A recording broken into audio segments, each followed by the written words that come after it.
Some men live a simple life, while others have a fire that threatens to engulf the world.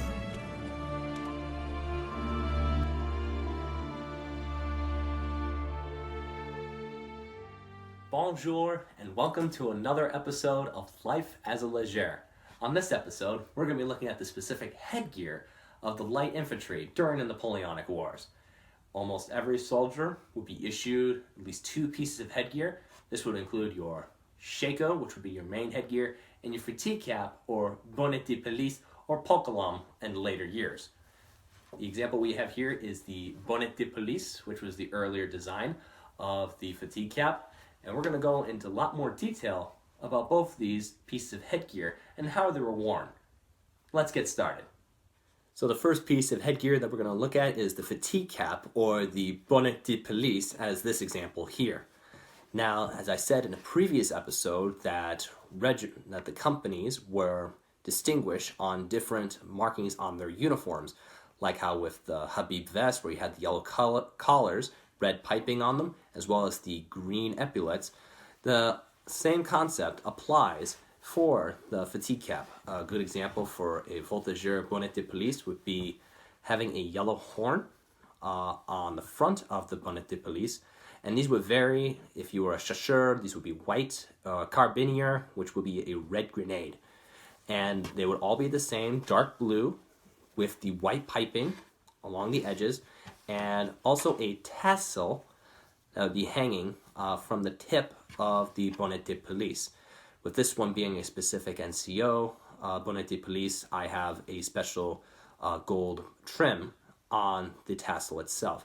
Now, normally these would be straight yellow. For voltigeurs, chasseurs would be white, and carabiniers would be red. Now, there were two specific ways that this bonnet de police will be worn, and that will be covered in this episode. So how the bonnet de police was worn in two specific ways. First one was the on-duty, and the second was the off-duty. I'm going to show you the on-duty way you would wear this. First, you would actually hold it up straight, try to make sure that the horn is in front. You would fold it over. You want to tuck inside the fatigue cap itself. You want to fold it. Before you do this, you want to fold it over again, like so. Then you want to just tuck it inside. And then at the end, you want the tassel to hang between these 2 points here. Place it on your head. Now, the concept of this was just try to have it as straight as possible and make sure that it wasn't hanging down in a specific way. This will be worn on duty, and if you're off duty, this is a very simple fix. You just have to undo this and hang it down to the side. This is sort of like the nightcap that you would see like in classic films where you're sleeping and you have the nightcap. It's sort of the same concept as shown in those movies. So the next piece of headgear that we're going to look at is the shako itself. Now, shakos for the French army started coming around in about 1806 and would have three variations throughout the Napoleonic Wars. And these would include the 1806, 1810, and the 1812 design shakos. The one here is a 1810 design for our unit that we portray, the 6th Regiment of Légers. And as you can see, there's a lot going on here. So let's work from the top and work our way down. First piece we're going to look at is the pom-pom itself. Now, these were indicators of which company you were a part of in the battalion.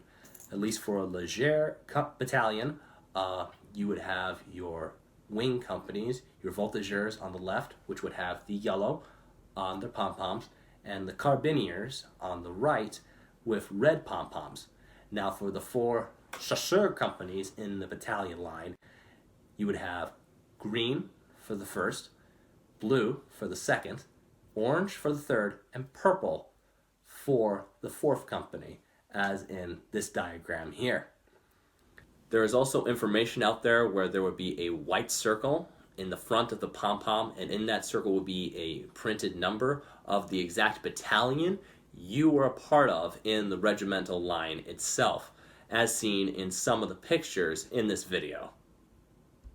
And as we work our way down, we have a cockade underneath the pom-pom, as well as a shako plate, which would show your regimental number on the bottom of the plate itself. And you would also have cords that would be hanging from hooks on either side of the shako. This may vary depending on the battalion or company that you're planning on portraying, but for Voltigeurs as an elite company, we were able to be a little bit more, have a bit more privilege than the chasseurs as being an elite company of the battalion. Now, since the cords are in the way here, I'm gonna take these off. Let's see if I don't knock this whole thing over. As well as the cords, the plate, the hooks, and the cockade and the pom-pom, you would also have these chin straps. Now, the chin straps will be worn in two ways for two different reasons.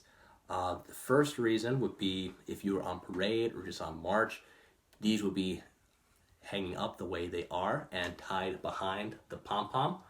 But if you were about to go into battle, the chin straps will actually be down and tied beneath your chin, hence chin straps.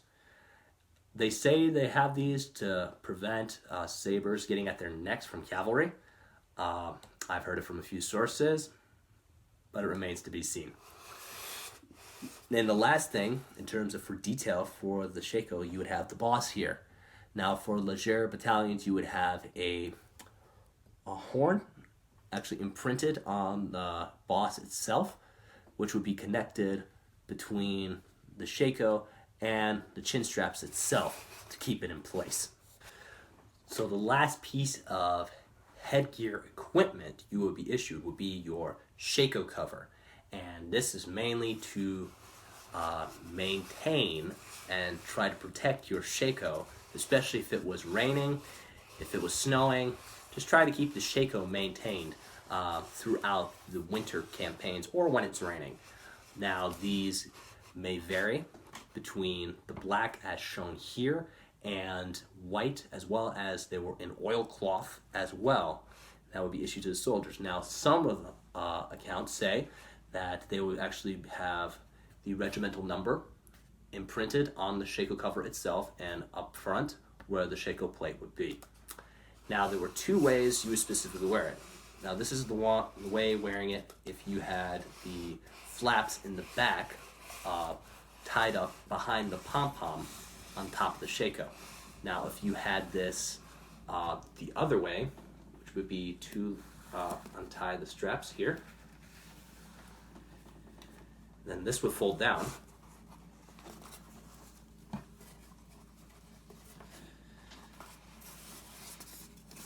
To protect your neck, as well as your shako on the long march through the rain or the snow.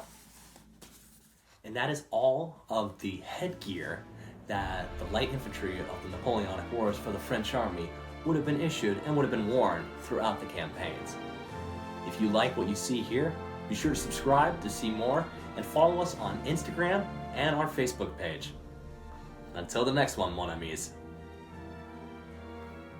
Vive l'Empereur!